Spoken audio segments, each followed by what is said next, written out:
commercial flight was packed to absolute capacity, filled with the stifling heat of delayed boarding.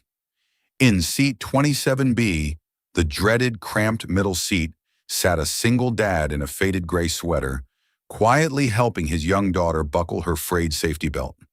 A wealthy businessman in the premium row ahead glanced back, adjusting his expensive silk tie.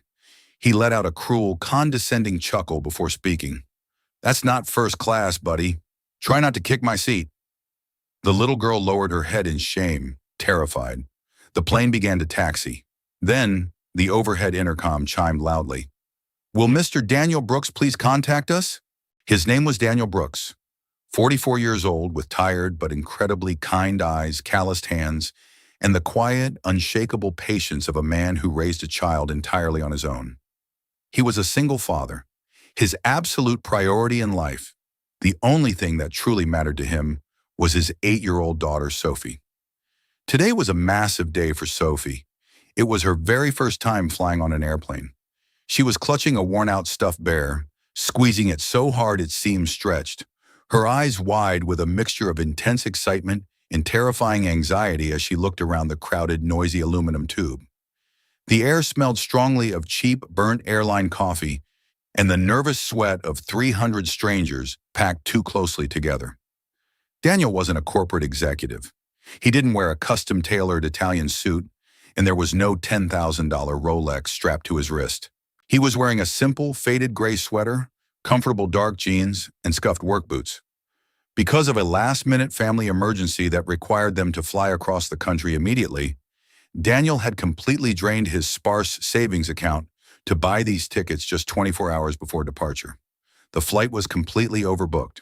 The only seats remaining were in the very back of the aircraft, seat 27B and 27C, the middle in the window right near the deafening roar of the jet engines and the constant, annoying foot traffic of the rear lavatories. As they had walked down the long, narrow aisle during boarding, navigating the sea of impatient passengers, they passed through the first class and premium economy sections. Sitting in seat 12D, an upgraded premium aisle seat, was a man who looked like he had stepped out of a financial magazine. He was in his late 30s, wearing a sharp, incredibly expensive navy suit, aggressively typing on a sleek silver laptop. He exuded an aura of total, unearned superiority. He had actually flagged down a passing flight attendant a moment earlier to loudly complain about letting people in dirty work boots sit so close to the premium cabin, making absolutely sure Daniel heard every single venomous word. As Daniel struggled slightly to hoist their heavy, battered duffel bag into the overhead bin above row 27, he accidentally brushed the edge of the businessman's premium seat. The man sighed heavily, snapping his laptop shut in an exaggerated display of extreme annoyance. He turned around and glared at Daniel, his eyes sweeping over Daniel's faded clothes with pure, unfiltered disdain. Sophie, noticing the angry look, tugged nervously on Daniel's sweater. She looked around at the cramped seats, the severe lack of legroom, and the peeling plastic on the tray tables. "Dad?" Sophie whispered softly, her voice barely carrying over the sound of the boarding passengers. "Are we in the cheap seats? That man looked at us like we were dirty." Daniel stopped adjusting the overhead bin. He looked down at his daughter, his heart breaking slightly at her acute awareness of class divides at such a young age. He knelt down right there in the aisle, completely ignoring the impatient groans of the people waiting to pass behind him. He offered her a warm, highly protective smile. "No, sweetie," Daniel said, his voice calm, deep, and incredibly reassuring. "We aren't in the cheap seats. We're in the safe seats. As long as we're together, it's the absolute best seat on the plane." The businessman in 12D let out a sharp, mocking laugh that cut right through the ambient noise. He turned to the woman sitting next to him, speaking loudly enough for Daniel to hear. "Some people just don't belong up front," the businessman sneered, adjusting his cuffs. "Trying to turn a middle seat into a luxury suite. It's pathetic." The woman next to him offered a polite, deeply uncomfortable smile, quickly looking away out the window. Daniel felt a familiar, hot flash of anger rise in his chest. He could have responded. He could have told the man exactly what he thought of his expensive suit and his miserable attitude. But Daniel possessed a profound, quiet discipline. He didn't need to prove his intrinsic worth to an arrogant stranger. He didn't need to engage in a petty, humiliating shouting match over an airplane seat. He simply ignored the man entirely.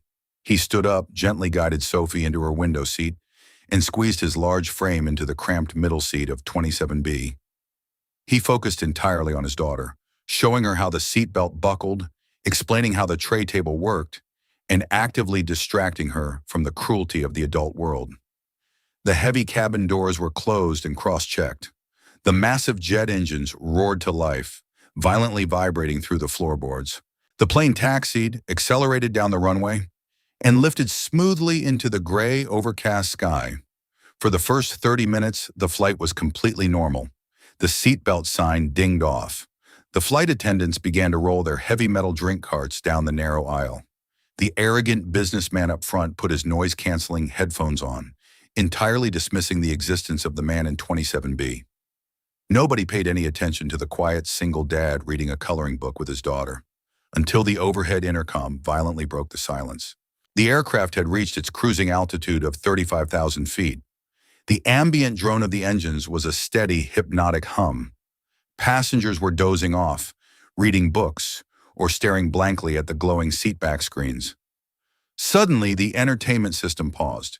The sharp double chime of the public address system echoed through the long, narrow cabin. The lead flight attendant's voice came over the speakers. It wasn't the usual cheerful, highly pitched tone used for announcing the beverage service. It was tight, incredibly professional, and carried a subtle, undeniable undertone of urgent necessity. "Excuse me, ladies and gentlemen, is there a Mr. Daniel Brooks on board? If Mr. Daniel Brooks is on this aircraft, please press your flight attendant call button immediately or identify yourself to the nearest crew member." The entire cabin went completely uncomfortably silent. People stopped talking. Heads popped up over the tops of seats like startled meerkats. Usually when a specific, full name is called over a commercial airplane intercom, it means someone has missed a connection, there is a severe medical emergency with a family member on the ground, or someone is in massive, unimaginable legal trouble. Whispers immediately broke out. "Is he a criminal?" A woman in row 25 murmured loudly to her husband. "Did he do something wrong with his ticket?" In row 12, the businessman pulled one side of his expensive headphones off his ear, frowning in deep annoyance at the interruption. He smirked slightly, absolutely assuming the poorly dressed man in the back was about to be detained or questioned for some sort of low-level fraud. Back in row 27, Daniel didn't panic. He didn't gasp, sweat, or look terrified. He simply closed the coloring book, placed it gently and perfectly aligned on Sophie's tray table, a distinct sign of his meticulous, highly ordered mind, and calmly reached up to press the illuminated call button above his head. Ding! A flight attendant, who had been serving coffee 3 rows away, immediately stopped her heavy cart and rushed back toward him. She looked at his face, then down at a small, digital manifest tablet tightly gripped in her hand. "Mr. Brooks?" she asked quietly, her voice hushed to a near whisper to prevent the highly curious surrounding passengers from eavesdropping. "Yes, that's me," Daniel replied smoothly. The passengers in row 26 and 28 were actively staring now, their eyes wide with intense curiosity. There was absolutely no medical emergency. Daniel wasn't holding his chest. He wasn't unconscious or bleeding. He was sitting perfectly, rigidly still. "Sir, the captain is requesting your presence at the forward galley immediately," the flight attendant whispered. Her tone carried a level of profound, unquestioning deference and extreme respect that completely baffled the onlookers. "If you would please follow me." "Sir, Sophie looked up at her dad, her small hands gripping her stuffed bear so tightly her knuckles turned white. The fear that had completely subsided during takeoff came rushing violently back into her chest.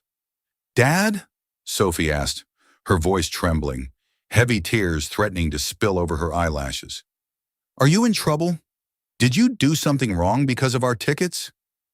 Daniel leaned down and kissed her forehead warmly. He offered her a confident, totally unbreakable smile.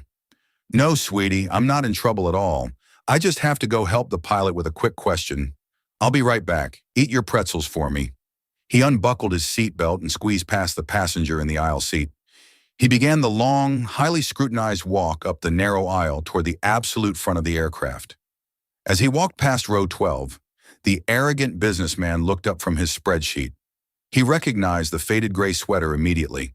He watched utterly dumbfounded as the flight attendant escorted the nobody from the cheap seats directly past the heavy, first-class curtain, heading straight for the highly restricted, federally locked cockpit door area. The businessman's brow furrowed in deep, intensely confused irritation. Why in the world was the captain summoning a guy wearing scuffed work boots? What the arrogant man in the tailored suit didn't know, what nobody on that airplane knew, was that Daniel Brooks was not just a struggling, tired single father. Daniel Brooks was a senior aviation safety evaluator for the National Transportation Safety Board, NTSB. He was a man holding an incredibly rare, highly classified federal mandate. He possessed a staggering encyclopedic knowledge of commercial aviation engineering, structural integrity, and global emergency protocols. He spent his entire life heavily investigating catastrophic mechanical failures and ensuring they never ever happened again. And today, entirely unbeknownst to the airline executives, Daniel was conducting a covert, unannounced line check audit of this specific commercial carrier. He had purposefully bought a ticket in the absolute back of the plane, the hardest place to receive service, the most cramped, uncomfortable environment, to properly evaluate the real, unvarnished passenger safety experience. But his covert cover was officially blown. The captain hadn't called him up for a friendly chat. The captain had a terrifying anomaly. If you firmly believe that the seat a person sits in does not dictate the massive weight of the responsibility they carry, hit that subscribe button to witness exactly what happens when the single dad steps behind the restricted cockpit door. Daniel stepped through the thick, heavy curtain separating the passenger cabin from the forward galley. The atmosphere here was entirely different. It was sterile, incredibly quiet, and intensely professional. Two senior flight attendants stood guarding the heavily reinforced bulletproof door leading to the flight deck. They looked at Daniel, immediately recognizing the calm, unyielding, authoritative posture of an industry veteran. The first officer, a younger man with visible sweat beaded heavily on his forehead, had stepped out of the cockpit and was waiting nervously in the galley holding a digital diagnostic tablet. Daniel didn't introduce himself with a long, bragging speech. He didn't demand a first-class seat upgrade or a complimentary glass of expensive champagne. He immediately shifted into his cold, calculating federal role. "Daniel Brooks, NTSB Senior Evaluator," Daniel said, his voice dropping into a low, crisp, highly technical cadence. He reached into his pocket, pulled out a heavy metallic federal badge from inside his sweater, and flashed it.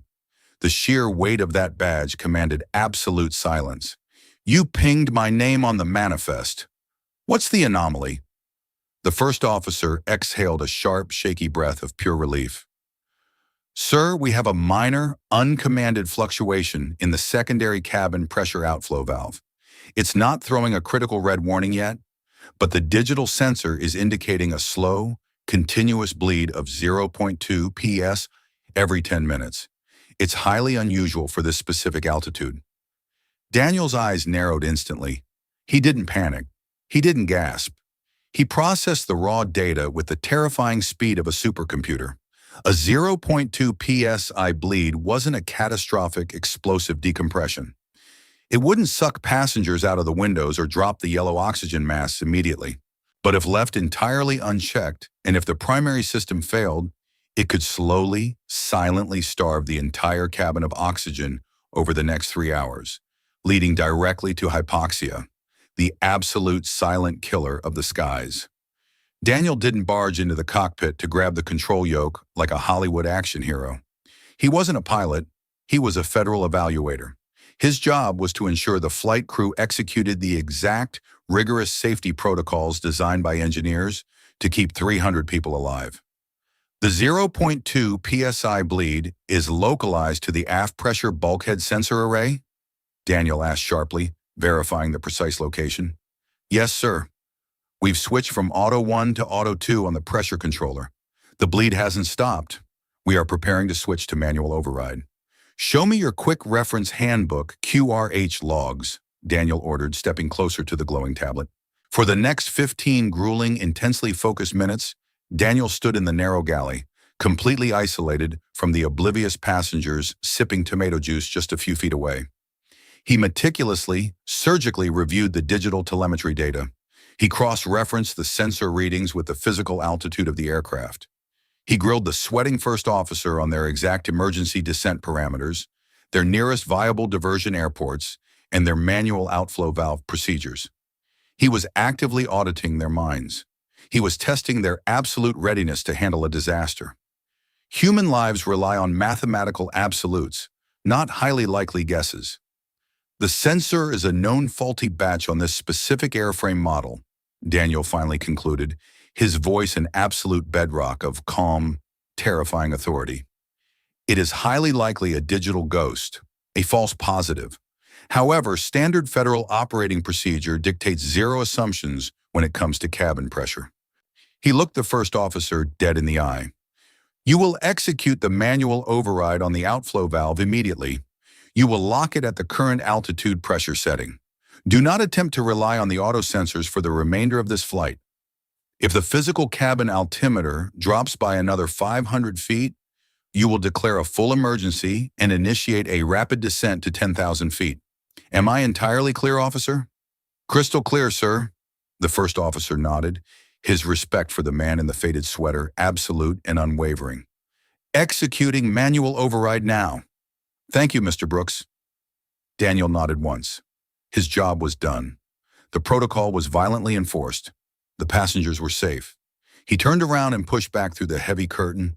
As he stepped back into the main cabin, the visual dynamic had completely, radically shifted.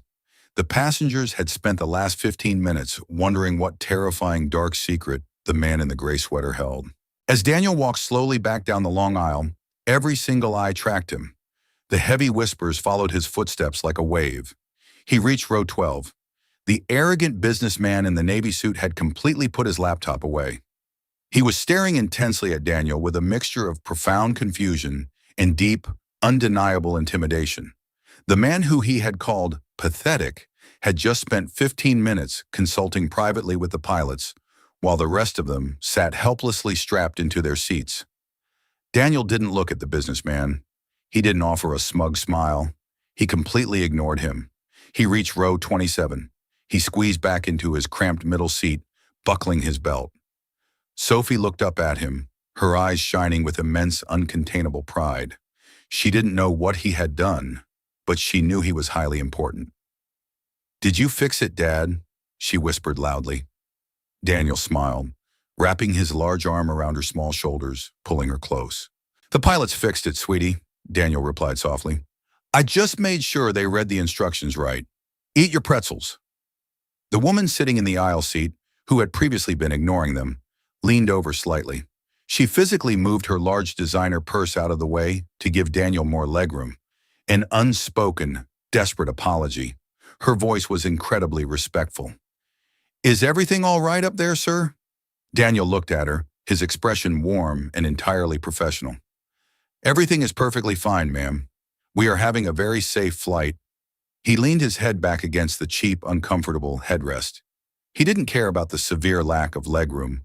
He didn't care about the deafening noise of the engines. He knew a fundamental, undeniable truth that the men in the expensive suits would never understand. The seat you are assigned never dictates the weight of the responsibility you carry. Began its long, gradual descent toward their destination. The sprawling, glittering city landscape rushed up to meet them, outside the scratched plexiglass windows. The fastened seatbelt sign chimed on. The distinct, mechanical whine of the landing gear deploying echoed heavily through the floorboards. Then the overhead intercom chimed one final time. It was the captain's voice. It was deep, confident, but it carried a slight, undeniable tremble of pure gratitude. "Ladies and gentlemen, this is your captain speaking from the flight deck. We are currently on our final approach and expect to touch down in approximately 10 minutes. The weather on the ground is a beautiful 72 degrees and sunny." The captain paused. It was a deliberate, heavy pause that caught the absolute attention of the entire cabin. Before we land, I want to take a brief moment to issue a very special, profoundly personal thank you to a specific passenger flying with us today. Without going into technical details, we experienced a minor procedural anomaly during our cruise. We were incredibly fortunate to have a senior federal aviation safety evaluator on board conducting an audit. The cabin went dead silent. The passengers in row 12, row 20, and row 27 all froze, listening intently. This expert graciously stepped up, verified our protocols, and ensured the absolute uncompromising safety of every single soul on this aircraft. He didn't ask for recognition, but the flight crew and I owe him our profound gratitude for his elite professionalism. To the gentleman in seat 27B, thank you, sir. We are all safer because you were here. The intercom clicked off. The silence in the cabin was thick, heavy, and utterly electric. In row 12, the arrogant businessman physically shrank into his premium, extra-wide leather seat. He stared blankly at his own expensive laptop, suddenly realizing that all his money couldn't buy the kind of raw, undeniable respect Daniel had just commanded. The blood completely drained from his face, leaving him looking pale and deeply, painfully humiliated. He had publicly mocked, insulted, and sneered at a man who held a federal mandate, a man who literally held the safety of their lives in his calloused hands. The businessman stared intensely at the tray table in front of him, entirely unable to look back toward row 27. He tried to hide behind a complimentary financial magazine, utterly defeated. In row 27, the woman sitting in the aisle seat turned to Daniel. Her eyes were wide with genuine awe. I'm so incredibly sorry about earlier, the woman whispered profusely, referring to the businessman's cruel remarks that she had silently allowed to happen. I had absolutely no idea who you were. Daniel didn't gloat. He didn't puff out his chest or demand she speak louder. He simply offered a polite, gentle nod. No apology necessary, ma'am, Daniel said quietly. We're all just trying to get home safely. Sophie, sitting by the window, grabbed her father's hand with both of hers. She looked up at him, her smile brighter than the sun shining through the window. You're important, Dad, Sophie whispered proudly. Even in seat 27B. Daniel chuckled, a deep rumbling sound of pure joy. He kissed the top of her head. I'm only important because I'm sitting next to you, kiddo. The massive jet crossed the threshold of the runway. The rear tires kissed the concrete with a smooth, flawless screech. The heavy thrust reversers roared, slowing the aircraft down safely, exactly as it was engineered to do. They had arrived. The aircraft taxied to the gate, and the seatbelt sign finally dinged off. The usual frantic, chaotic rush to stand up and grab overhead bags began. But around row 27, people moved slightly slower. They offered Daniel significantly more space. They didn't push or shove past him aggressively. There was no grand awards ceremony waiting on the jet bridge. There were no flashing cameras or reporters waiting to interview him. Daniel didn't want any of that. True professionals don't need to step on others or demand applause to stand tall. He patiently waited for the aisle to clear, hoisted his heavy duffel bag onto his broad shoulder, and took Sophie's hand. They walked slowly up the aisle, passing through the empty premium economy section. Standing near the front exit door, awkwardly fumbling with his luxury luggage and pretending to check his phone, was the businessman from row 12. As Daniel and Sophie approached the door, the man finally looked up. He was far too ashamed to make eye contact until they were right next to him. He didn't have his arrogant smirk anymore. He looked incredibly, remarkably small. He made brief, incredibly uncomfortable eye contact with Daniel. Safe flight, sir, the businessman muttered quietly, his voice completely lacking all its previous venom. It was the absolute closest thing to an apology his massive, fragile ego would allow him to formulate. Daniel didn't stop walking. He didn't hold a grudge, and he didn't demand a better apology. He didn't need to humiliate the man further. The silence had already done the work. He simply nodded his head. You too, Daniel replied evenly. They walked off the plane and out into the bright, bustling airport terminal. The chaotic, wonderful noise of the city washed over them. Sophie skipped happily alongside him, clutching her bear tightly. She looked up at her dad, her young mind still processing the strange dynamics of the adult world. Dad, Sophie asked, pulling heavily on his hand, why did that man in the suit laugh at us at the beginning? Daniel stopped walking for a brief moment. He knelt down right in the middle of the busy terminal, bringing himself to eye level with his daughter. He looked deep into her innocent eyes, wanting to impart a philosophical lesson she would carry for the rest of her life. Because, Sophie, Daniel explained softly, his voice full of hard-earned wisdom, some people in this world genuinely believe that the seat they are sitting in, or the expensive clothes they wear, makes them a fundamentally better person. They think a fancy chair defines their entire worth. But it doesn't, she asked, tilting her head. No, sweetie, it absolutely doesn't. Daniel smiled, standing back up and hoisting the heavy bag. The chair never makes the man. The man makes the chair. Now, who wants the absolute biggest ice cream cone in this entire airport? Sophie cheered loudly, running ahead toward the brightly lit food court. The intercom announcement hadn't actually changed Daniel. It hadn't given him a new title, more money, or a sudden burst of magical power. He was the exact same quiet, dedicated, hard-working single father when he walked off the plane as he was when he walked on. The intercom had only changed one single thing. It had violently, permanently changed the way the arrogant people around him were forced to see him. If you firmly believe that your true, undeniable value does not depend on the position you hold, the clothes you wear, or the seat you are assigned, hit that subscribe button to follow more powerful stories of the quiet truth winning in the end. Tell us in the comments down below.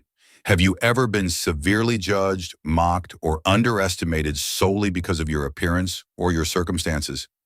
How did you stay completely calm and prove them wrong?